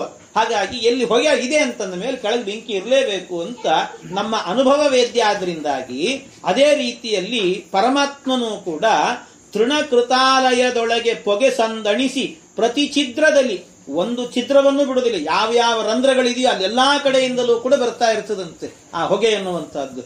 ಹಾಗೆ ಪೊರಮಟ್ಟ ಅನಲ ನಿರುವನು, ಅನಲ ಇರುವನು, ಅಲ್ಲಿ ಒಳಗಡೆ ಆಗಬೇಕಾದ್ರೆ ಅನಲ ಅಂದ್ರೆ ಬೆಂಕಿ ಇರುವನು, ತೋರಿ ತೋರದಲಿಪ್ಪ ತೆರನಂತೆ. ತೋರಿ ತೋರದಲ್ಲಿ ಅಂದ್ರೆ ಹೊಗೆಯ ಮೂಲಕವಾಗಿ ತೋರ್ತಾ ಇದೆ, ಬೆಂಕಿ ಇದೆ ಅಂತ ನಮಗೆ ಅನಿಸ್ತಾ ಇದೆ, ಆದ್ರೆ ಕಣ್ಣಿಗೆ ಕಾಣಿಸೋದಿಲ್ಲ. ಆ ರೀತಿಯಲ್ಲಿ ನಮ್ಮ ಜ್ಞಾನಕ್ಕೆ ಬೆಂಕಿ ಇದೆ ಅಂತ ಅನಿಸ್ತದೆ, ಕಣ್ಣಿಗೆ ಕಾಣಿಸೋದಿಲ್ಲ. ಹಾಗೋ ಅದೇ ರೀತಿಯಲ್ಲಿ ವನಜ ಜಾಂಡದೊಳ ಅಖಿಲ ಜೀವರ ತನುವಿನ ಒಳ ಹೊರಗಿದ್ದು ಪರಮಾತ್ಮನು ಕೂಡ ಈ ವನಜ ಜಾಂಡ ಬ್ರಹ್ಮಾಂಡದ ಒಳಗೆ ಆಗಬೇಕಾದ್ರೆ ಇಡೀ ಬ್ರಹ್ಮಾಂಡದ ಒಳಗೆ ಆ ಎಲ್ಲ ಜೀವರ ತನು ಆ ದೇಹದ ಒಳಗೆ ಹೊರಗೆ ಎಲ್ಲ ಕಡೆಯಲ್ಲೂ ಕೂಡ ಇದ್ದು ಪರಮಾತ್ಮನು ಸಕಲ ಕರ್ಮವ ಮಾಳ್ಪನವರಂತೆ. ಅವನೇ ಒಳಗಿದ್ದು ನಮ್ಮ ಕರ್ಮಗಳನ್ನೆಲ್ಲವನ್ನು ಕೂಡ ಮಾಡಿಸ್ತಾ ಇರ್ತಾನಂತೆ. ಅದು ಹೇಗೆ ಅಂತ ಹೇಳಿದರೆ ನಮಗೆ ಕಾಣಿಸೋದಿಲ್ಲ ಅಷ್ಟೇ. ಯಾವ ರೀತಿ ಅನ್ನೋದಕ್ಕೆ ದೃಷ್ಟಾಂತ ಬೇರೊಂದು ಹೇಳುತ್ತಾರೆ. ಏನದು ಅಂತ ಹೇಳಿದರೆ, ಈ ದೇವರಾಗಬೇಕಾದ್ರೆ ಪರಮಾತ್ಮ ಈ ಕೆಲವೊಮ್ಮೆ ಈ ಒಂದು ಲೋಟ ನೀರಿರ್ತದೆ, ಆ ಲೋಟ ನೀರಿಗಾಗಬೇಕಾದ್ರೆ ಒಂದಷ್ಟು ಉಪ್ಪು ಹಾಕ್ತೀವಿ. ಉಪ್ಪು ಹಾಕಿ ಸ್ವಲ್ಪ ಹೊತ್ತಾದ ನಂತರ ಉಪ್ಪೆಲ್ಲ ಕರಗಿ ಹೋಗ್ತದೆ ನೀರಿನಲ್ಲಿ. ಉಪ್ಪು ಕಾಣಿಸುತ್ತೆ ನಮಗೆ? ಕಾಣಿಸೋದಿಲ್ಲ. ಆದರೆ ನೀವು ಮಧ್ಯದಿಂದ ನೀರು ತೆಗಿರಿ, ಅಲ್ಲೂ ಉಪ್ಪಿರ್ತದೆ. ನೀವು ಮೇಲಿಂದ ನೀರು ತೆಗಿರಿ, ಅದು ಉಪ್ಪೇ ಇರ್ತದೆ. ಕೆಳಗಿಂದ ನೀರು ತೆಗಿರಿ, ಉಪ್ಪಿರುತ್ತದೆ. ಆದರೆ ಉಪ್ಪು ಕಣ್ಣಿಗೆ ಕಾಣಿಸುತ್ತಾ? ಕಾಣಿಸೋದಿಲ್ಲ. ಹಾಗೆ ಅದೇ ರೀತಿಯೂ ಕೂಡ ಪರಮಾತ್ಮನು ಕೂಡ ನಮ್ಮ ದೇಹದ ಒಳಗಾಗಬೇಕಾದ್ರೆ ಕೆಳಗೆ ಮೇಲೆ ಹೊರಗೆ ಒಳಗೆ ಎಲ್ಲ ಕಡೆಯಲ್ಲೂ ಕೂಡ ದೇವರಿದ್ದು ನಮ್ಮನ್ನು ಸಂರಕ್ಷಣೆ ಮಾಡ್ತಿರ್ತಾನೆ. ಅವನ ವ್ಯಾಪ್ತಿ ಎನ್ನುವಂತಹದ್ದು ನಮ್ಮ ದೇಹದ ಕಣಗಳಲ್ಲೂ ಕೂಡ ಇದೆ ಅಂತ ಅರ್ಥ ಮಾಡಿಕೊಳ್ಳಬೇಕು ಅಂತ ಈ ರೀತಿ ಅವನನ್ನ ಹೇಳಿದ್ದಾರೆ. ಅಷ್ಟೇ ಅಲ್ಲ, ಇನ್ನೂ ಕೆಲವು ದೃಷ್ಟಾಂತಗಳನ್ನು ಕೊಡ್ತಾ ಇದ್ದಾರೆ. ಯಾವ ರೀತಿ ಇನ್ನೂ ಅವನ ವ್ಯಾಪ್ತಿ ಎನ್ನುವಂತಹದ್ದು ಎಲ್ಲಿದೆ? ಪಾದಪಗಳ ಅಡಿಗೆರೆಯೇ ಸಲಿಲವು ತೋದು ಕೊಂಬೆಗಳುಬ್ಬಿ ಪುಷ್ಪ ಸ್ವಾದು ಫಲವೀವಂದದಲ್ಲಿ ಸರ್ವೇಶ್ವರನು ಜನರಾರಾಧನೆಯ ಕೈಕೊಂಡು ಬ್ರಹ್ಮ ಭವಾದಿಗಳ ನಾಮದಲ್ಲಿ ಫಲವಿತ್ತಾಧರಿಸುವನು ತನ್ನ ಮಹಿಮೆಯು ತೋರ ಕೊಡಜಗಕ್ಕೆ. ಪರಮಾತ್ಮ ಪಾದಪಗಳ ಅಡಿಗೆರೆಯೇ. ಪಾದಪ ಅಂದ್ರೆ ವೃಕ್ಷ. ಆ ಮರಕ್ಕೆ ಅಡಿ ಅಂದ್ರೆ ಬುಡ. ಆ ಬುಡಕ್ಕೆ ನೀರು ಹಾಕಿದ್ರೆ ಸಲಿಲವು ತೋದು ಕೊಂಬೆಗಳುಬ್ಬಿ, ಕೊಂಬೆಗಳೆಲ್ಲ ಉಬ್ಬುತ್ತಂತೆ, ಕೊಂಬೆಗಳೆಲ್ಲ ಚೆನ್ನಾಗಿ ಬೆಳೀತಾರೆ. ಪುಷ್ಪ ಸ್ವಾದು ಫಲವೀವಂದದಲ್ಲಿ, ಪುಷ್ಪ ಒಳ್ಳೆ ಫಲ ಗಿಲ ಎಲ್ಲ ಕೊಡ್ತಾನಂತೆ ಪರಮಾತ್ಮ. ಆ ಗಿಡ ಕೊಡ್ತದೆ, ಆ ಗಿಡ ಕೊಟ್ಟು ನಮಗೆಲ್ಲ ಆನಂದವನ್ನು ಕೊಡ್ತಿರ್ತದೆ. ಹಾಗೆ ಭಗವಂತನು ಕೂಡ ಆಗಬೇಕಾದ್ರೆ ಒಂದು ವೃಕ್ಷದಲ್ಲಿ ಆಗಬೇಕಾದ್ರೆ ನಾವು ಮಾಡ್ತಿರ್ತೀವಿ. ಪೂಜೆ ಮಾಡಬೇಕಾದ್ರೆ ಅನೇಕ ದೇವರ ಪೂಜೆಗಳನ್ನೆಲ್ಲ ಮಾಡ್ತಿರ್ತೀವಿ. ಯಾವ ದೇವರು ಪೂಜೆ ಮಾಡಿದರೂ ಕೂಡ ಆ ಪೂಜೆ ಅನ್ನೋದು ಯಾರಿಗೆ ಹೋಗುತ್ತೆ ಗೊತ್ತಾ? ದೇವರಿಗೆ, ಪರಮಾತ್ಮನಿಗೆ ಹೋಗುತ್ತೆ, ವಿಷ್ಣುವಿಗೆ ಹೋಗಿ ಸೇರ್ತದಂತೆ. ನಾವೇನು ಪೂಜೆ ಮಾಡಿದ್ರು, ನಾವು ಗಣಪತಿ ಪೂಜೆ ಅಂತ ಮಾಡಿದರೆ ಆ ಗಣಪತಿಯ ಅಂತರ್ಯಾಮಿಯಾದ ದೇವರಿಗೆ ಹೋಗಿ ಸೇರ್ತದಂತ ಆ ಪೂಜೆ. ಅದು ಯಾವ ರೀತಿ ಅಂತ ಹೇಳಿದರೆ, ದೇವತೆಗಳಿಗೆ ಭಗವಂತನಿಗೆ ಇರುವ ಒಂದೊಂದು ಸ್ಥಾನ ಯಾವುದು ಅಂತ ಹೇಳಿದ್ದಾರೆ. ಅವರವರ ಸ್ಥಾನಮಾನ ಯಾವುದು ಅಂತ ಭಗವದ್ಗೀತೆಯಲ್ಲಿ ಹೇಳುತ್ತಾರೆ. ಭಗವದ್ಗೀತೆಯಲ್ಲಿ 15ನೇ ಅಧ್ಯಾಯದಲ್ಲಿ ಹೇಳಬೇಕಾದ್ರೆ ಹೇಳಿದ್ದಾರೆ, ಊರ್ಧ್ವ ಮೂಲಂ ಅದಶಾಕಂ ಅಶ್ವತ್ಥಂ ಪ್ರಾಹುರವ್ಯಯಂ ಛಂದಾಂಸಿ ಯಸ್ಯ ಪರ್ಣಾನಿ ಯಸ್ತಂ ವೇದ ಸ ವೇದವಿತ್. ಪರಮಾತ್ಮ ಈ ಇಡೀ ಪ್ರಪಂಚ ಅನ್ನುವಂತಹದ್ದೇನಿದೆ ಇದನ್ನ ಒಂದು ವೃಕ್ಷ ಅಂತ ಹೇಳಿದ್ದಾರೆ. ವೃಕ್ಷ ಇದೊಂದು ಮರ ಅಂತೆ. ಯಾವುದಿದು ಮರ ಅಂತ ಹೇಳಿದರೆ ಅಶ್ವತ್ಥಂ ಪ್ರಾಹುರವ್ಯಯಂ. ಇದಕ್ಕೆ ಅಶ್ವತ್ಥ ವೃಕ್ಷ ಅಂತ ಹೆಸರು ಈ ಮರಕ್ಕೆ. ಈ ಅಶ್ವತ್ಥ ವೃಕ್ಷ, ಈ ಪ್ರಪಂಚ ಎನ್ನುವ ಮರಕ್ಕೆ ಅಶ್ವತ್ಥ ಅಂತ ಯಾಕೆ ಹೆಸರು ಗೊತ್ತಾ? ಯಾಕೆ ಅಂದ್ರೆ ಸಂಸ್ಕೃತದಲ್ಲಿ ಶ್ವಃ ಅಂದ್ರೆ ನಾಳೆ ಅಂತ ಅರ್ಥ, ಥ ಅಂದ್ರೆ ಇರೋದು ಅಂತ ಅರ್ಥ, ಶ್ವತ್ಥ ಅಂದ್ರೆ ನಾಳೆ ಇರುವಂತಹದ್ದು, ಅಶ್ವತ್ಥ ಅಂದ್ರೆ ನಾಳೆ ಇರುತ್ತೆ ಅಂತ ಗ್ಯಾರಂಟಿ ಇಲ್ಲ ಅಂತ ಅರ್ಥ. ಅಂದ್ರೆ ನಾವು ಇವತ್ತಿದ್ದೇವೆ, ನಾಳೆ ಇರ್ತೀವೋ ಇದು ಗೊತ್ತಿಲ್ಲ, ಏನು ಅಂತ ಗೊತ್ತಿಲ್ಲ. ಒಂದು ಕ್ಷಣದಲ್ಲಿ ಗೃಹೀತ ಯುವಕೇಶೇಷು ಮೃತ್ಯುನ ಧರ್ಮಮಾಚರೇತ್ ಅಂತ. ನಮ್ಮ ಜುಟ್ಟನ್ನ ಮೃತ್ಯು ಯಾವಾಗಲೂ ಹಿಡಿದು ನಿಂತಿದೆ, ಯಾವಾಗ ಎಳೆಯುತ್ತೋ ಗೊತ್ತಿಲ್ಲ, ಅಷ್ಟರೊಳಗೆ ಧರ್ಮ ಕಾರ್ಯ ಮಾಡ್ಕೊಳ್ರಿ ಅಂತ ಹೇಳ್ತಾರೆ. ಅಷ್ಟರೊಳಗೆ ಮಾಡ್ಕೊಳ್ಬೇಕಂತೆ. ಆ ರೀತಿ ಭೀಮಸೇನ ದೇವರು ಒಂದು ಕಡೆ ಹೇಳ್ತಾರೆ, ಧರ್ಮರಾಜನ ಬಳಿಯಲ್ಲಿ ಒಬ್ಬ ಬ್ರಾಹ್ಮಣ ಬಂದು ಕೇಳಿದ್ನಂತೆ, ನಾಳೆ ನಾಡಿದ್ದು ನನ್ನ ಮಗನಿಗೆ ಉಪನಯನ ಇದೆ, ಅದಕ್ಕೆ ಏನಾದ್ರೂ ಒಂದು ಸ್ವಲ್ಪ ಹಣಕಾಸಿದ್ರೆ ಒಂದು ಅನುಗ್ರಹ ಮಾಡು ನನಗೆ ಸ್ವಲ್ಪ ಅಂತ ಕೇಳಿದ್ದಕ್ಕೆ ಧರ್ಮರಾಜ ಹೇಳಿದ್ನಂತೆ, ನಾಡಿದ್ದಲ್ಲ ಇರೋದು, ನಾಳೆ ಬಾ ಕೊಡ್ತೀನಿ ಅಂತ ಹೇಳಿದ್ನಂತೆ. ನಾಳೆ ಬಾ ಕೊಡ್ತೀನಿ ಎಂದಿದ್ದಕ್ಕೆ ಭೀಮಸೇನ ದೇವರು ಇಡೀ ಊರಿಗೆ ಡಂಗೂರು ಸಾರಿದ್ರಂತೆ. ಇಡೀ ಊರಿಗೆ ಡಂಗೂರು ಸಾರಿದ್ರಂತೆ. ಏನು ಅಂತ ಕೇಳಿ, ಯಾಕೆ ಅಂತ ಕೇಳಿದ್ರೆ ಅವ್ರು ಹೇಳಿದ್ರಂತೆ ಭೀಮಸೇನ ದೇವರು, ನಮ್ಮ ಅಣ್ಣನ ನಂಬಿಕೆ ನೋಡಿ ನನಗೆ ಆಶ್ಚರ್ಯ ಆಗಿದೆ, ಸಂತೋಷ ಆಗಿದೆ. ಏನು ನಾಳೆ ಬಾ ನಿನಗೆ ಆ ದಾನ ಕೊಡ್ತೀನಿ ಅಂತ ಹೇಳಿದ್ದಾನಲ್ಲ, ನಾಳೆ ತನಕ ಬದುಕಿರ್ತೀನಿ ಅನ್ನುವ ಗ್ಯಾರಂಟಿ ಇದೆ ಅವನಿಗೆ. ನನಗಿದು ಕೇಳಿ ಆಶ್ಚರ್ಯ ಆಯಿತು ಅಂತ ಭೀಮಸೇನ ದೇವರು ಹೇಳ್ತಾರೆ. ಅಂದ್ರೆ ಅಭಿಪ್ರಾಯ ಏನು, ಕ್ಷಣಕ ಈ ದೇಹ ಎನ್ನುವಂತಹದ್ದು ಯಾವ ಕ್ಷಣದಲ್ಲಿ ಏನಾಗ್ತದೋ ಗೊತ್ತಿಲ್ಲ. ಹಾಗಾಗಿ ಆ ರೀತಿ ಇರುವಂತಹದ್ದು ಇದೆಲ್ಲವೂ ಕೂಡ. ಆದ್ರಿಂದ ಇದನ್ನ ಅಶ್ವತ್ಥ ಅಂತ ಕರೆದಿದ್ದಾರೆ ಈ ಪ್ರಪಂಚ ಎನ್ನುವ ವೃಕ್ಷವನ್ನು. ಊರ್ಧ್ವ ಮೂಲಂ, ಇದರಲ್ಲಿ ಇದರ ಬೇರು ಕೊಂಬೆ ರೆಂಬೆಗಳೆಲ್ಲವೂ ಕೂಡ ಎಲ್ಲಿದ್ದಾವೆ ಅಂತ ಹೇಳಿದ್ರೆ ಮೇಲೆ ಇದೆ ಅಂತ. ಬೇರೆ ವೃಕ್ಷಕ್ಕೆಲ್ಲ ಕೆಳಗಿರ್ತದೆ ಬೇರು ಎನ್ನುವಂತಹದ್ದು ಕೆಳಗಿರುತ್ತದೆ. ಆದರೆ ಈ ಪ್ರಪಂಚ ಅನ್ನುವ ವೃಕ್ಷದ ಬೇರು ಮಾತ್ರ ಮೇಲಿದೆ. ಊರ್ಧ್ವ ಮೂಲಂ ಅಧಶಾಖಂ, ಶಾಖ ಅಂತ ಹೇಳಿದ್ರೆ ಕೊಂಬೆ ರೆಂಬೆಗಳು. ಆ ಕೊಂಬೆ ರೆಂಬೆಗಳಲ್ಲಿ ಇದ್ದಾವೆ ಅಂದ್ರೆ ಕೆಳಗೆ ಹರಿದು ಬಂದಿದ್ದಾವೆ. ಎಲ್ಲಾ ಕೊಂಬೆ ರೆಂಬೆಗಳು ಮೇಲೆ ಹರಿದು ಹೋಗ್ತಾ ಇದ್ರೆ ಈ ಪ್ರಪಂಚ ವೃಕ್ಷದ ಮಾತ್ರ ಕೊಂಬೆ ರೆಂಬೆಗಳು ಕೆಳಗೆ ಹರಿದಿದ್ದಾವಂತೆ. ಅಲ್ಲ, ಬೇರು ಅಂತ ಹೇಳಿದ್ರಲ್ಲ, ಬೇರು ಯಾವುದದು ಏನು ಅಂತ ಕೇಳಿದ್ರೆ ಅದಕ್ಕೆ ಹೇಳಿದ್ರು ಮೂಲಂ ಅಂತ ಹೇಳಿದ್ರೆ ಊರ್ಧ್ವಂ. ಊರ್ಧ್ವ ಅಂತ ಹೇಳಿದ್ರೆ ಯಾರು ಅಂದ್ರೆ ಊರ್ಧ್ವ ವಿಷ್ಣು ಅಂತ ಬರೀತಾರೆ ಆಚಾರ್ಯ. ಊರ್ಧ್ವ ವಿಷ್ಣು. ಆ ಮೂಲ ಇದೆಯಲ್ಲ ಅದು ಯಾರು ಅಂತ ಹೇಳಿದ್ರೆ ಅದು ವಿಷ್ಣು, ಪರಮಾತ್ಮ, ಭಗವಂತ. ಇನ್ನು ಕೆಳಗೆ ಇರುವಂತಹದ್ದಿದೆಯಲ್ಲ, ಶಾಖೋಪಶಾಖೆಗಳೆಲ್ಲ ಇದ್ದಾವಲ್ಲ, ಅವುಗಳೆಲ್ಲವೂ ಕೂಡ ಬೇರೆ ಬೇರೆಯಾಗಿ ಬೆಳೀತಾ ಹೋಗ್ತಾವಂತೆ. ಅವೆಲ್ಲ ಆ ಕೆಳಗಿರುವಂತಹದ್ದೆಲ್ಲವೂ ಕೂಡ ಆ ಕೊಂಬೆ ರೆಂಬೆಗಳೆಲ್ಲವೂ ಕೂಡ ಸೃಷ್ಟಿ ಅಂತ ಹೇಳುತ್ತಾರೆ. ಆ ಸೃಷ್ಟಿಯಲ್ಲಿ ಅನೇಕ ಜೀವರು, ಗಂಧರ್ವರು, ಬೇರೆ ಬೇರೆ ಎಲ್ಲಾ ಜೀವರು ಕೂಡ ಇದ್ದಾರೆ. ದೇವ, ದಾನವ, ಋಷಿ, ಗಂಧರ್ವ, ಕೆಲ ಯಕ್ಷ, ಕಿನ್ನರ, ತಿರ್ಯಗ್ಜಂತು, ಅನೇಕ ಸೃಷ್ಟಿಗಳೆಲ್ಲವೂ ಕೂಡ ಇದ್ದಾರೆ. ಈ ರೀತಿಯಲ್ಲಿ ಶಾಖೆಗಳಾಗಿ ಬಂದಿದ್ದಾವಂತೆ. ಆಮೇಲೆ ಪಾದಪಗಳ ಅಡಿಗೆರೆಯೇ ಸಲಿಲವು ತೋದು ಕೊಂಬೆಗಳುಬ್ಬಿ ಪುಷ್ಪಸ್ವಾದು. ಆದರೆ ಅದರಲ್ಲಿ ಒಂದು ಗೆಲ್ಲು ಅಂತಿರ್ತದೆ. ಮತ್ತೆ ಮರದಲ್ಲಿ ಗೆಲ್ಲು ಅಂತ ಹೇಳಿದ್ರೆ ಈ ಹೂ ಬಿಡುವ ಜಾಗ, ಹಣ್ಣು ಬಿಡುವ ಜಾಗ ಇದೆಯಲ್ಲ, ಅದನ್ನು ಗೆಲ್ಲು ಅಂತ ಕರೀತಾರೆ.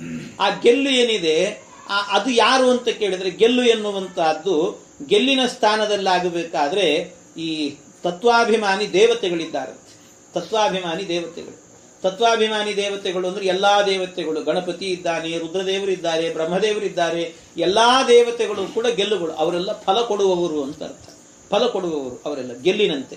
ಯಾರಾದರೂ ಕೂಡ ಫಲ ಕೊಡುವವರು ಇವರು ಅಂತ ತಿಳ್ಕೊಂಡು, ಅಂದ್ರೆ ಗೆಲ್ಲು ಫಲ ಕೊಡುತ್ತದೆ ಅಂತ ಅಂದುಕೊಂಡು ಯಾರೂ ಕೂಡ ಜಗತ್ತಿನಲ್ಲಿ ಗೆಲ್ಲಿಗೆ ನೀರು ಹಾಕ್ತಾರೆ? ಯಾರಾದರೂ ಕೂಡ ನೀರು ಎಲ್ಲಿಗೆ ಹಾಕ್ತಾರೆ? ಬೇರಿಗೆ ನೀರು ಹಾಕ್ತಾರೆ. ನೀರು ಬೇರಿಗೆ ಹಾಕ್ತಾರೆ, ಗೆಲ್ಲಿಗೆ ಹಾಕೋದಿಲ್ಲ. ಹಾಗೆ ನಾವು ಬ್ರಹ್ಮಾದಿ ದೇವತೆಗಳಿಗೇನಾದ್ರೂ ಕೂಡ ಮಾಡಿದರೆ ಅದು ಅವರಿಗೆ ಸೇರೋದಿಲ್ಲಂತೆ. ಅವ್ರೇನ್ ನೀವು ಕೊಂಬೆಗೆ ನೀರು ಹಾಕಿರ್ಬೇಕಾದ್ರೆ, ಕೊಂಬೆಗೆ ನೀರು ಹಾಕಿದ್ರೆ ಅದು ತನಗೆ ಇಟ್ಕೊಳ್ಳೋದಿಲ್ಲ, ಕೊಂಬೆ ನೀರನ್ನು ಇಟ್ಕೊಳ್ಳೋದಿಲ್ಲ. ಮತ್ತೇನ್ ಮಾಡ್ತದೆ? ಕೆಳಗೆ ಹಾಕ್ತದೆ. ನನಗಲ್ಲಪ್ಪ ಇದು ಸೇರಬೇಕಾದ್ದು ಕೆಳಗೆ ಸೇರಬೇಕು, ಬುಡಕ್ಕೆ ಸೇರಬೇಕು ಅಂತ ಅದು ಬುಡಕ್ಕೆ ಕಳಿಸ್ತದೆ, ಬೇರಿಗೆ ಕಳಿಸ್ತದಂಥದ್ದು. ಹಾಗೆ ಈ ದೇವತೆಗಳು ಕೂಡ ಏನು ಅಂತ ಹೇಳಿದ್ರೆ ಇವರೆಲ್ಲರೂ ಕೂಡ ದೇವತೆಗಳಿದ್ದಾರೆ. ಆ ದೇವತೆಗಳಿಗೆ ಅವರು ಹಣ್ಣು ಕೊಡ್ತಾರೆ. ಯಾವ ರೀತಿ ಅಂದ್ರೆ ಆ ಕೆಳಗೆ ಭಗವಂತ ಇರ್ತಾನಲ್ಲ, ಅವನು ನೀರನ್ನ ಕುಡಿದು ಅದರಲ್ಲಿ ಸತ್ವವನ್ನ, ಕೊಂಬೆ ರೆಂಬೆಗಳು ಅದರಲ್ಲಿ ಉಬ್ಬಿಸಿ ಅದರಲ್ಲಿ ಸತ್ವವನ್ನು ತುಂಬುತ್ತಾನೆ. ಅವರಿಗೆ ಫಲವನ್ನ ಕೊಡುವ ಶಕ್ತಿಯನ್ನ ಕೊಡ್ತಾನೆ ದೇವರು. ಆದ್ರಿಂದ ಅವ್ರು ಯಾರು ಕೊಡುವಂತಹದ್ದಲ್ಲ, ದೇವರೇ ಅವರ ಒಳಗೆ ನಿಂತು ಕೊಡಿಸ್ತಾನೆ. ಪರಮಾತ್ಮನೇ ಅವರೆಲ್ಲರ ಒಳಗೆ ನಿಂತು ಕೊಡಿಸ್ತಾನಂತೆ ಭಗವಂತ. ಇನ್ನು ಅಷ್ಟೇ ಅಲ್ಲದೇನೆ ಈ ಗಿಡದಲ್ಲಿ ಚಿಗುರು ಅಂತ ಬರ್ತದೆ. ಚಿಗುರೆಲೆ ಇರ್ತದೆ. ಆ ಚಿಗುರೆಲೆ ಎಲ್ಲ ಏನು ಅಂತ ಹೇಳಿದ್ರೆ ವಿಷಯ ಪ್ರವಾಲ. ಅವೆಲ್ಲವೂ ಕೂಡ ವಿಷಯ ಪದಾರ್ಥಗಳಿದ್ದಂತೆ ಅಂತ. ವಿಷಯ ಪದಾರ್ಥಗಳು ಅಂದ್ರೆ ಭೋಗ್ಯ ವಸ್ತುಗಳು ಅಂತ. ಭೋಗ್ಯ ವಸ್ತುಗಳು ನಾವು ನೋಡ್ತಿರ್ತೇವೆ, ಜಗತ್ತಿನಲ್ಲಿ ಸುಂದರವಾದ ವಸ್ತು ನೋಡ್ತಿರ್ತೇವೆ, ಸುಂದರವಾದ ಹಣ್ಣು ನೋಡ್ತಿರ್ತೇವೆ, ಏನೇನೋ ನೋಡ್ತಿರ್ತೇವೆ. ಆ ಸೌಂದರ್ಯವನ್ನ ನೋಡಿ ನಾವು ಮಾರು ಹೋಗಿ ಇದೇ ಜಗತ್ತು ಅನ್ಕೊಂಡು ಅದರ ಹತ್ರನೇ ಇದ್ದು ಬಿಟ್ರೆ ಅದು ಶಾಶ್ವತ ಅಲ್ಲ, ವಿಷಯ ಪ್ರವಾಲ. ಈ ವಿಷಯ ಪದಾರ್ಥಗಳು ಯಾವುದು ಶಾಶ್ವತ ಅಲ್ಲ. ಚಿಗುರು ಎಷ್ಟು ದಿವಸ ಚಿಗುರಾಗಿರ್ತದೆ ಹೇಳಿ? ಆ ಕೆಲವು ದಿವಸಗಳು ಮಾತ್ರ, ವಸಂತ ಕಾಲದಲ್ಲಿ ಮಾತ್ರ ಚಿಗುರಾಗಿರ್ತದೆ. ಆಮೇಲೆ ನೀವು ಹತ್ರಕ್ಕೆ ಹೋಗ್ರಿ ಬಿರುಸಾಗಿ ಬಿಡುತ್ತದೆ, ಎಲೆ ಬಿರುಸಾಗಿ ಬಿಡುತ್ತದೆ, ಚಿಗುರೆಲೆ ಇರುವುದಿಲ್ಲ. ಅವಾಗ ಚಿಗುರನ್ನು ಮುಟ್ಟುವಾಗ, ಅದರ ಸ್ಪರ್ಶ ಮಾಡುವಾಗ ಆನಂದ ಆಗ್ತದೆ. ಆದರೆ ಅದೇ ಸ್ವಲ್ಪ ದಿವಸ ಕಳೆದ ನಂತರ ಅದರಲ್ಲಿರುವಂತಹ ಸೌಂದರ್ಯ, ಆ ಮಾಧುರ್ಯ, ಆ ಸ್ಪರ್ಶದಲ್ಲಿರುವಂತಹ ಒಂದು ಮೃದುತ್ವ ಇದೆಲ್ಲ ಹೊರಟು ಹೋಗಿಬಿಡುತ್ತದಂತೆ. ಆ ರೀತಿ ಅದೇ ರೀತಿಯಲ್ಲಾಗಬೇಕಾದ್ರೆ ನಮಗೂ ಕೂಡ ವಿಷಯ ಪದಾರ್ಥಗಳು ಅಂತ ಏನಿದೆಯೋ ಆ ವಿಷಯ ಪದಾರ್ಥಗಳೆಲ್ಲವೂ ಕೂಡ ಈಗ ನೋಡಬೇಕಾದ್ರೆ ನಿಮಗೆ ಸುಖ ಕೊಡುತ್ತೆ ಅಂತ ಅನಿಸುತ್ತೆ. ಆದರೆ ಮುಂದೆ ಇದ್ಯಾವುದು ಸುಖ ಇಲ್ಲ, ಇದರಲ್ಲಿ ಸೌಂದರ್ಯ ಎನ್ನುವಂತಹದ್ದಿಲ್ಲ, ಅದನ್ನು ಬಿಡಿ ಅಂತ ಹೇಳುತ್ತಾರೆ. ಅದನ್ನು ಬಿಡಬೇಕಂತೆ, ಅದರ ಸ್ಥಾನ ಅಂತಹದ್ದು ಅಂತ ತಿಳ್ಕೊಳ್ಬೇಕು. ಈ ರೀತಿಯಲ್ಲಿ ಪರಮಾತ್ಮ ಹೀಗೆ ಪಾದಗಳ ಅಡಿಗೆರೆಯೇ ಸಲಿಲವು ತೋದು ಕೊಂಬೆಗಳುಬ್ಬಿ ಪುಷ್ಪ ಸ್ವಾದು ಫಲವೀವಂದದಲ್ಲಿ ಸರ್ವೇಶ್ವರನು. ಅದರಂತೆ ಇನ್ನು ಒಂದು ಮರ ಅಂದ ಮೇಲೆ ಅದರಲ್ಲಿ ಎಲೆಗಳಿರ್ತಾರೆ. ಎಲೆಗಳಿಗೇನು ಸ್ಥಾನ ಅಂತ ಹೇಳಿದ್ರೆ ಛಂದಾಂಸಿ ಯಸ್ಯ ಪರ್ಣಾನಿ ಯಸ್ತಂ ವೇದ ಸ ವೇದವಿತ್. ಛಂದಾಂಸಿ ಯಸ್ಯ ಪರ್ಣಾನಿ, ಛಂದಾಂಸಿ ಅಂದ್ರೆ ವೇದಗಳು ಅಂತ ಅರ್ಥ. ವೇದಗಳೇನೆ ಎಲೆಗಳು ಅಂತ ಅರ್ಥ. ವೇದಗಳು, ಆ ವೇದಗಳೆಲ್ಲವೂ ಕೂಡ ಎಲೆಗಳಿದ್ದಂತೆ ಅಂತ. ಆ ವೇದಕ್ಕೆ ಛಂದಸ್ಸು ಅಂತ. ಯಾಕೆ ಅದಕ್ಕೆ ಛಂದಸ್ಸು ಅಂತ ಹೆಸರು ಅಂದ್ರೆ ಛಾದಯತೀತಿ ಛಂದಾಂಸಿ ಅಂತ. ನಮ್ಮನ್ನು ಯಾವಾಗಲೂ ರಕ್ಷಣೆ ಮಾಡುವಂತಹದ್ದು. ನಮ್ಮ ಮೇಲೆ ಏನೇನೋ ಪ್ರಯೋಗಗಳು ನಡೀತಿರ್ತಾರೆ. ಯಾರ್ಯಾರೋ ಮಾಟ ಮಾಡ್ತಿರ್ತಾರೆ, ಮಂತ್ರ ಮಾಡ್ತಿರ್ತಾರೆ, ಇವನು ಸಟದ್ ಬಿದ್ದು ಹೋಗ್ಲಿ ಅಂತ ಶಾಪ ಹಾಕೋರು ಇರ್ತಾರೆ, ಏನೇನೋ ಮಾಡೋರು ಇರ್ತಾರೆ. ಆದ್ರೂ ಈ ದೇಹಕ್ಕೆ ಏನಾಗದೆ ನಮ್ಮ ರಕ್ಷಣೆ ಆಗ್ತಿರ್ತದಲ್ಲ. ಯಾಕೆ ಅಂದ್ರೆ ನಾವು ಹಬ್ಬ ಹರಿದಿನಗಳು ಅಂತ ನೋಡಿ ನೋಡಿ ಆಯಾಯ ಕಾಲದಲ್ಲಿ ದೇವರಿಗೆ ವೇದ ಮಂತ್ರಗಳಿಂದ ಆರಾಧನೆ ಮಾಡುತ್ತಾ ಇದ್ದೇವೆ. ನಾವು ಮಾಡಲಿಲ್ಲ ಅಂದ್ರೂ ಕೂಡ ನಮ್ಮವರು ಯಾರೋ ನಮ್ಮನ್ನು ಉದ್ದೇಶಿಸಿಕೊಂಡು ಮಾಡುತ್ತಿದ್ದಾರೆ. ಯಾರೋ ಒಬ್ರು ಸತ್ಕರ್ಮವನ್ನು ಮಾಡುವವರು ಅವ್ರು ಹೇಳ್ಕೊಂಡಿರ್ತಾರಂತ ಸಂಕಲ್ಪ ಮಾಡಬೇಕಾದ್ರೆ ಅವರು ಸಹ ಕುಟುಂಬಾನಾಂ ಅಸ್ಮಾಕಂ ಸಹ ಕುಟುಂಬಾನಾಂ ಅಂತ ಎಲ್ಲ ಇಡೀ ಕುಟುಂಬಕ್ಕೇನೆ ಒಳ್ಳೇದಾಗಲಿ ಅಂತ ಒಬ್ರು ಮಾಡಿರ್ತಾರೆ. ಅದಕ್ಕೋಸ್ಕರ ನಾವು ಬದುಕ್ತಾ ಇರ್ತೀವಂತೆ. ಹಾಗೆ ಛಂದಾಂಸಿ ಯಸ್ಯ ಪರ್ಣಾನಿ, ಅದರ ಸ್ಥಾನ ಅದು ಅಂತ ಹೇಳುತ್ತಾರೆ. ಇಷ್ಟೆಲ್ಲ ಮಾಡಬೇಕಂತೆ. ಇದನ್ನೆಲ್ಲ ಮಾಡಿ ಕೊನೆಗೆ ಈ ಜೀವ ಮಾಡ್ತಾನಲ್ಲ ಕೆಲಸ, ಇದನ್ನೇನಂತಾರೆ? ಕರ್ಮ ಅಂತಾರೆ. ಕರ್ಮ ಎನ್ನುವಂತಹದ್ದು ಯಾವುದಕ್ಕೆ ಇದನ್ನ ಯಾವುದಕ್ಕೆ ಹೋಲಿಸ್ಬೇಕು ಅಂತ ಕೇಳಿದ್ರೆ ಅದು ನೀರಿದ್ದಂತೆ ಅಂತ. ನೀರನ್ನ ಏನು ಮಾಡಬೇಕು ಅಂತ ಹೇಳಿದ್ರೆ, ನೀರು ಎಲ್ಲಿ ಹಾಕಬೇಕು? ನೀವು ಗೆಲ್ಲಿಗೆ ಹಾಕಬಾರದು, ಕೊಂಬೆಗೆ ಹಾಕಬಾರದು, ಎಲೆಗೆ ಹಾಕಬಾರದು, ಹೂವಿಗೆ ಹಾಕಬಾರದು, ಹಣ್ಣಿಗೆ ಹಾಕಬಾರದು, ಮತ್ತೆ ಎಲ್ಲಿ ಹಾಕಬೇಕು? ಬುಡಕ್ಕೆ ಹಾಕಬೇಕು, ಆ ಮೂಲಕ್ಕೆ ಹಾಕಬೇಕಂತೆ. ಆ ಬೇರಿಗೆ ಹಾಕಿದ್ರೆ ಮಾತ್ರ ಅದೆಲ್ಲ ಹೂವು ಹಣ್ಣು ಗಿಣ್ಣು ಎಲ್ಲ ಕೊಡ್ತದೆ. ಆ ರೀತಿ ಮಾಡ್ತದೆ. ಅದೇ ರೀತಿ ನಾವು ಮಾಡಿದ ಕರ್ಮ ಏನಿರುತ್ತದೆ, ಆ ಕರ್ಮವನ್ನೆಲ್ಲವನ್ನು ಕೂಡ ನೀವು ಅರ್ಪಣೆ ಮಾಡಬೇಕಾದ್ದು ಯಾರಿಗೆ ಅಂತ ಹೇಳಿದ್ರೆ ಕೃಷ್ಣಾರ್ಪಣಮಸ್ತು ಅಂತ ಕೃಷ್ಣನಿಗೆ ಅರ್ಪಣೆ ಮಾಡಬೇಕಂತೆ. ಅವನಿಗೆ ಅರ್ಪಣೆ ಮಾಡಿದರೆ ನಾವು ಮಾಡಿದ ಎಲ್ಲಾ ಕರ್ಮಗಳು ಕೂಡ ನೀರನ್ನು ಎಲ್ಲಿ ಅರ್ಪಣೆ ಮಾಡಬೇಕು? ಆ ಬುಡಕ್ಕೆ ಅರ್ಪಣೆ ಮಾಡಬೇಕು, ಬೇರಿಗೆ. ಹಾಗೆ ಬೇರಿಗೆ ಅರ್ಪಣೆ ಮಾಡುವಂತೆ ನಾವು ಮಾಡಿದ ಕರ್ಮಗಳನ್ನೆಲ್ಲವನ್ನು ಕೂಡ ಪರಮಾತ್ಮನಿಗೆ ಅರ್ಪಣೆ ಮಾಡಿದ್ವಿ ಅಂತ ಆದ್ರೆ ಆಗ ಅವನು ಕೂಡ ಈ ಪ್ರಪಂಚವೆಂಬ ವೃಕ್ಷದಲ್ಲಿ ನಮಗೆ ಬೇಕಾದಾಗೆಲ್ಲ ಹೂ ಕೊಡ್ತಾನೆ, ಹಣ್ಣು ಕೊಡ್ತಾನೆ, ಫಲ ಕೊಡ್ತಾನೆ, ಎಲ್ಲಾ ಕೊಟ್ಟು ಅನುಗ್ರಹವನ್ನು ಮಾಡ್ತಿರ್ತಾನಂತೆ. ಈ ರೀತಿ ಮಾಡುತ್ತಾನೆ. ಪಾದಪಗಳ ಅಡಿಗೆರೆಯೇ ಸಲಿಲವು ತೋದು ಕೊಂಬೆಗಳುಬ್ಬಿ ಪುಷ್ಪ ಸ್ವಾದು ಫಲವಿ ವಂದದಲ್ಲಿ ಸರ್ವೇಶ್ವರನು.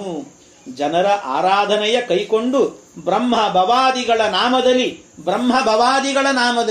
ಬ್ರಹ್ಮ ಭವ ರುದ್ರದೇವರು ಇವರೆಲ್ಲ ನಾವು ಹೋಗ್ತಿರ್ತೀವಿ, ಗುಡಿಗಳಿಗೆ ಹೋಗ್ತಿರ್ತೀವಿ, ಆರಾಧನೆ ಮಾಡ್ತಿರ್ತೀವಿ ರುದ್ರದೇವರೇ ಅಂತ.